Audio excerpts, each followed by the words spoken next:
All right. Hey guys, again. Sorry it's been a little bit since I made a video, but I'm planning on making 3 really quickly to kind of make up for the couple weeks I'm putting videos out. So today, I want to keep going with the values and things I talk about with the groups that I do. Recap, if this is your first video, my name is Tony. I'm a licensed counselor. I currently am providing therapy in a group and family and individual sessions, and I want to kind of just share the topics and things I talk about, and hopefully it helps someone out in the world, So today, it's a really important topic. It's about letting go and moving on. And to talk about that, you have to also include forgiveness. So if you have your journals, you want to take notes, please get that out before I get started. If not, like I said before, I've been putting them in kind of in this Photoshop layout so I can kind of go through kind of like a PowerPoint, which it's kind of a lot easier with me. I can just hide and show the layers. So okay, so let's gonna go over forgiveness first before we kind of go over letting go and moving on. So forgiveness, what is that? What does that mean? So I have down, it's a decision to release feelings of resentment, anger. Well, I have resentment twice. Or vengeance. I think that's what the last one is. So resentment. What does that mean? So resentment is basically when someone does something that hurts me, or something I feel that has been done wrong to me, and I hold that anger, or you can even say the word bitterness, but I'm holding that feeling against them, and it's not going to go away. It's there. So think of things that someone has done to you. Maybe they've broken your trust in some way. Maybe they've hurt you in some way, and you think about them, and you have this, another word, it could be like a grudge. Like you're just like instantly angry. I cannot use other words there, but angry when you think of this person. So you haven't forgiven them, right? You still hold those feelings towards that person. So when you do forgive them, you make a conscious choice to release that. Like, I don't want to feel that emotion towards this person or thing anymore. So, is forgiveness a good thing? It is. Because the thing is, forgiveness is more about you and releasing those feelings and not living your life with them inside of you, bottled up, So, for example, think of emotional baggage could be another word we could use. When you go into a new relationship, if you don't release those feelings you have already there to the previous people you've dated or married or had a relationship with, you bring that baggage and expect that next person to do that, right? So if you forgive that person, that whoever before, you kind of start with a clean slate to your day, to whatever it is. Maybe it's a new relationship, maybe it's a new friendship. So release those feelings there, and so you can kind of move on forward with your life without that resentment. Hopefully I explained that pretty well. So is that the same thing? We're on line 2, is forgetting. Does forgiveness equal forgetting? Now, I think it's healthy for you to forgive, I'd say, about anyone, regardless of what it is. And I'm even talking about when, like, someone's really, really hurt us. Like, it maybe abused us in some way. Maybe it's sexually or physically or emotionally. Because this kind of goes back to our bullying topic we did. A lot of those things that people hurt us, it's been done to them, right? Or maybe they really didn't mean to hurt us, and that approach they used was what they thought in their best judgment. So I think it is important to forgive anyone, because if you don't, you're just going to live with that anger, right? And I don't know about you, but that doesn't sound very happy to me, or peaceful. Maybe that's a better word. But forgetting. So I'm going to say that even if I forgive someone, it doesn't mean I want to forget what they did, right? Because if I just forgive and forget every time, that leaves myself open and to be hurt again. Because even if I forgive someone, doesn't mean I want to trust them again. Maybe they have done something to hurt me. Let's just say they bully me, or they hit me, or they have hurt me in some way, and they say, "Oh, I'm sorry, I'm not going to do that again." All right, I forgive them, and then they do it again, and do it again, and do it again. So we don't want to forget, right? We want to, if someone's doing something to actually hurt us, we want to put that plan, whatever that action plan is, to protect us.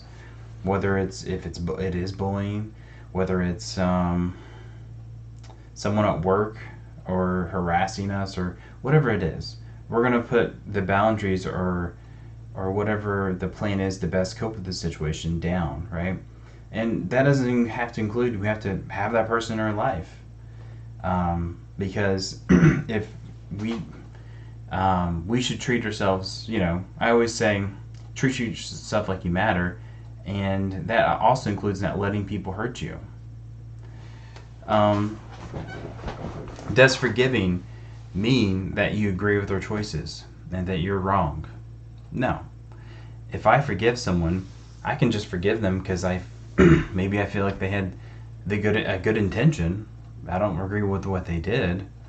I can think about my own family and parental figures, and I kind of feel like they did the best they could, but what they did was kind of messed up in a lot of situations. But I forgive them because I know they were doing the best they could in that moment. And also how they raised me is how they were raised. So it's kind of a generational thing. And you don't have to agree with that. All right, so next one.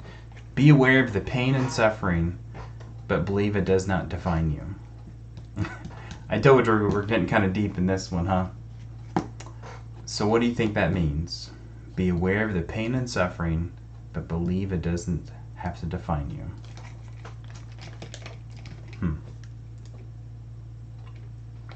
So basically how I explain and kind of take from this is we go through a lot of challenging situations. We go, especially sometimes in childhood, when we don't express ourselves that well to protect ourselves, and we allow people, or this situation just hurts us, and then we come out of that sometimes as like damaged goods, right? And it kind of labels and defines who I can be, right? And think about, maybe in childhood you were told that you're no good all your life, right? And then you just have this lack of confidence that you believe you can do those things, right? So whatever it is that has someone or has hurt you, it doesn't mean that that you are that label, or that whatever it is that they're saying or making you try to believe, right? Or maybe there was something you struggled with a lot in your childhood, and you have trouble just moving past that. The association that comes up in my head when I'm talking about this is, let's say that we had weight issues when we were kids, and we still feel like that that fat kid, as an adult. So it's good to be aware of those challenges so we can understand and be grateful, but it doesn't mean that we're still that fat kid, you know what I mean? But sometimes our brain has a hard time believing it. Okay. Any questions about anything we're talking about, just comment below and I'll try to best explain it in the comments. Revenge. Is revenge the same thing as forgetting? So a lot of you, most of you hopefully, you're saying, of course not. So revenge is, let's just say if someone hurts me, I seek out that eye for an eye to get them back, right? I want to make sure they know that I got hurt, and I'm going to hurt them, and sometimes even more than they've hurt me, right? So revenge is not a good thing. And with that said, so the next line is revenge equal justice. Is that the same thing? Now this is another very hard concept to try to explain, but I'm going to try to do my best. So like we just said, revenge is all about retaliating that hurt, right? And like we talked about in our bullying video, that retaliation, that revenge just kind of cycles, and you hurt me, I hurt you, you hurt me again, I hurt you, and we just, and we don't forgive each other, obviously, most likely, and then we just hold those feelings of resentment towards each other, and we just don't get along, right? But should we allow people to hurt us, right? So justice is different than revenge. We're not seeking to hurt them back, but we're seeking to wrong that right. And so in civilization, we are trying to resolve conflict without violence. So for example, if someone stole my car, I have the right to seek justice and punish them for that and get my car back if possible. So I'm still wanting to protect myself and resolve these issues without violence. Not hurting them, but getting back what was taken from me, or maybe protecting myself from getting further hurt by this person. And usually justice is a middleman, like authority. Now the problem is if you don't believe in that third party to seek the justice out, then we will tend to want to seek revenge or seek justice in our for ourselves, right? For example, if I call the police and told them, yes, this person stole my car, it's right across the street, I don't really want to be, have the, conflict with that person, can you come help me? And if they blow you off and they don't do anything about it, it kind of leaves you in this place that you may have to seek the justice yourself, right? And that can get to be a very challenging situation, right? Because when someone hurts you, it's emotional. And like we talked about our anger management video, you get kind of compromised and you use your rational mind when you get really emotional. And so that's why it's good to have a third party there to help us seek justice. All right, so we talked about the difference. We talked about how we're all going to get hurt. We're all going to go through things are painful and involve discomfort, but believing that you are not that experience, right? You're not that damaged good. All right, so let's move on. Whoops. There we go. Okay. Yep, that's the next one. So, after talking about forgiveness, now we're going to move on to letting go and moving on, what that means. So, I want you to ask yourself, how many times are you disappointed and frustrated in a day? Basically, something's not going your way, right? When I ask this, most people say 10, 20, maybe 50. But it's a lot, right? Maybe you start off the day, you don't want to go to work or go to school, and you're instantly disappointed, right? I get it. Or you got to wake up early or something like that. All right. But so letting go and moving on is about forgiving and letting go of the small things, right?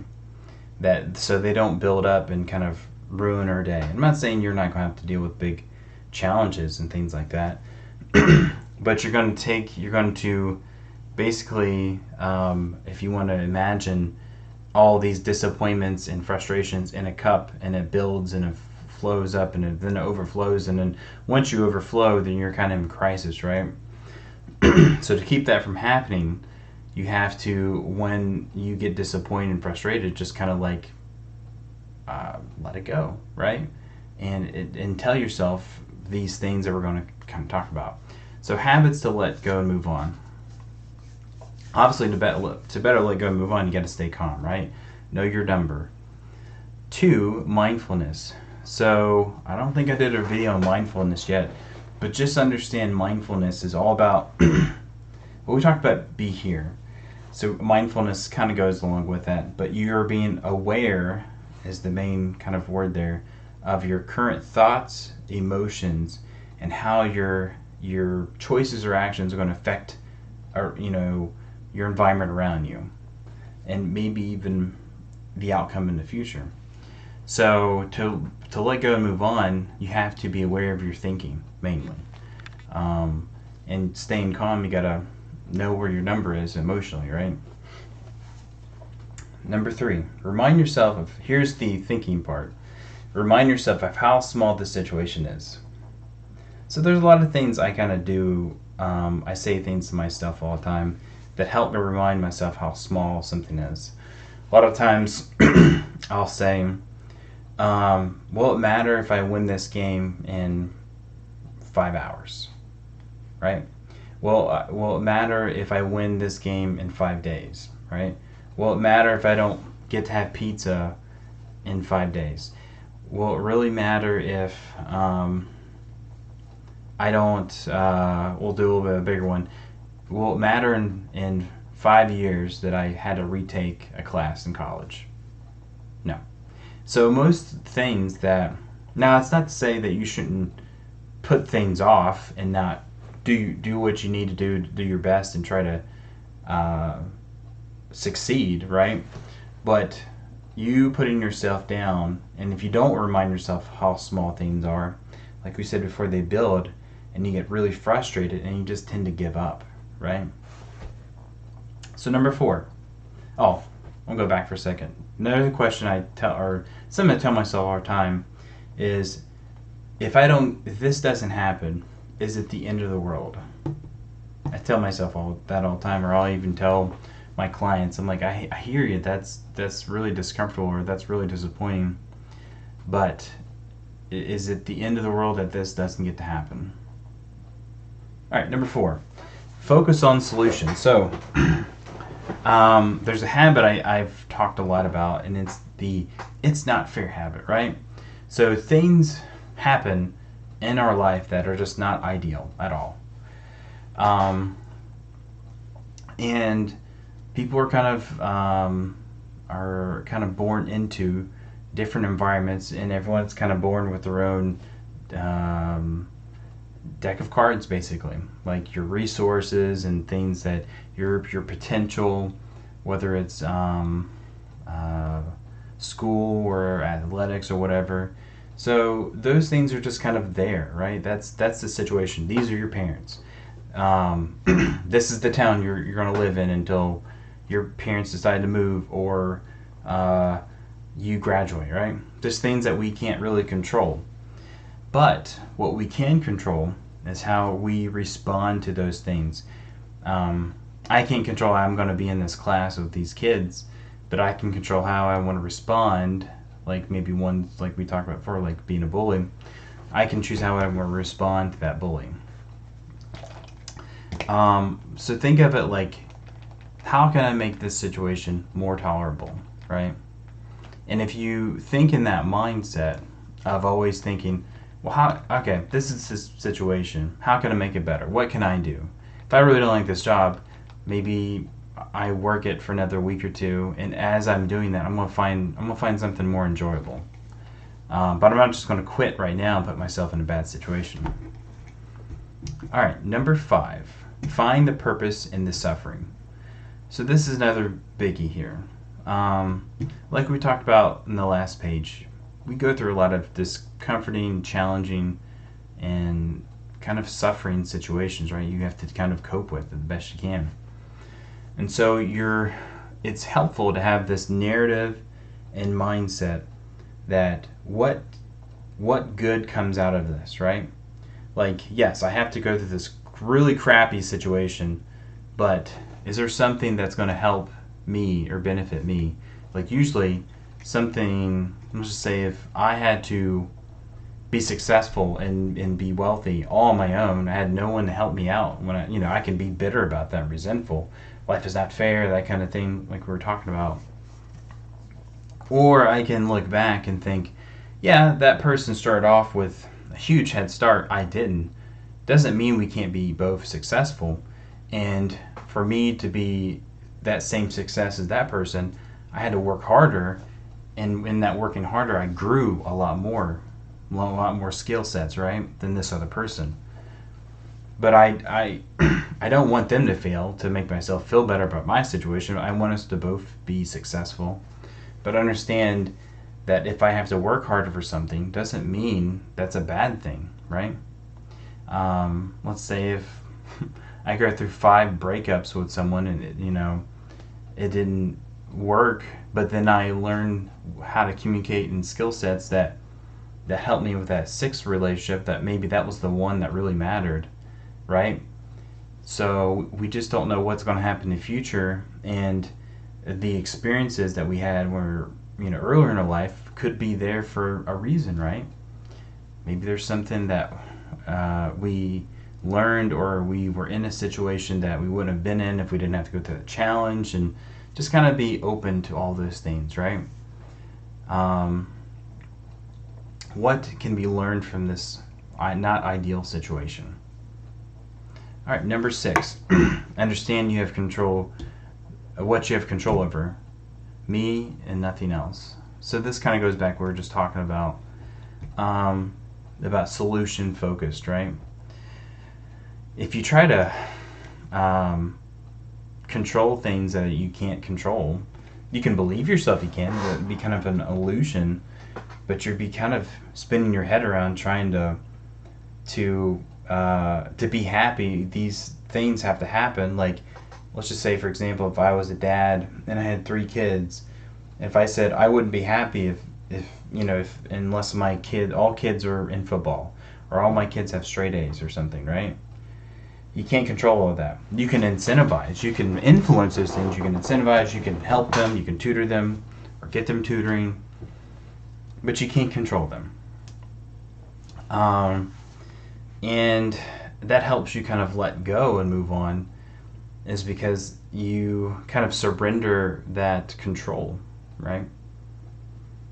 All right, number 7, really important one, probably the most important one. Be open to all outcomes, have no attachments to certain outcomes. Basically, this means when I'm doing something, I'm going to do, my best at it, right? But I'm going to say, I don't I'm not going to have to, I don't have to be, this doesn't have to happen for me to be happy with the situation.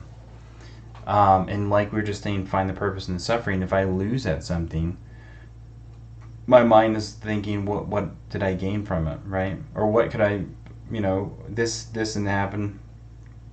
They played well doing this. Maybe that's a weakness of mine. I have to work on that and just come back more. So, train on those things and be more successful next time. And this goes for all the little things, right? Be open to all outcomes, right? It's basically you're removing the requirement that these things have to happen to be happy. I tend to think that the only requirement that needs to be happy is just you being alive. If you're alive, then you have the possibility to find happiness or things that you feel rewarded doing. Okay. Oh, and that was the last one. So, like I said, a very in-depth concept and topic. But the reason I kind of go over this is the the word that I said earlier is just to be more at peace, right? Be at peace with things that happen to us that are not ideal, right? Things that if we let build on us, they kind of keep us tear down and even label ourselves as a failure, or just that label you can't be happy in the moment if this and the other doesn't happen. So so with this value, believing this is important to believe that you should try to strive to do, it just makes you more flexible. You can adjust a lot better. Okay, so hopefully this topic helps someone out there. And if there's any questions or anything like that, just comment below. But I appreciate anyone listening. And if you have any feedback or questions, just comment down below. And I hope everyone is being safe and has a great day. And I wish you guys the best. All right. Bye.